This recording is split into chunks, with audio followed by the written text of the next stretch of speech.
Hospitals are full at the moment. COVID is spreading quite quickly. You need some advice. 20 seconds more of your time, maybe 60 max. Number one, get a pulse oximeter.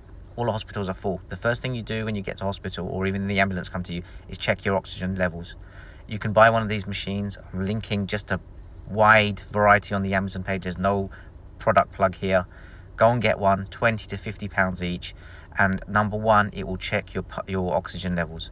If your oxygen levels are below 95, it's time to take it seriously and call for emergency services. If it's above 95, that will give you assurances and take the fear out of you that you are actually dealing with it.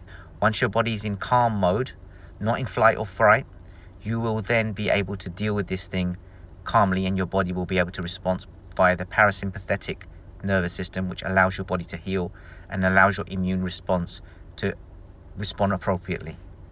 Number two, you need to do some breathing against resistance exercises. This could be like blowing up a balloon with real pressure, or blowing a straw into half a cup of water and blowing the bubbles, and keep doing that, because that will just help you breathe out as effectively as possible. This also increases your oxygen sats at some point.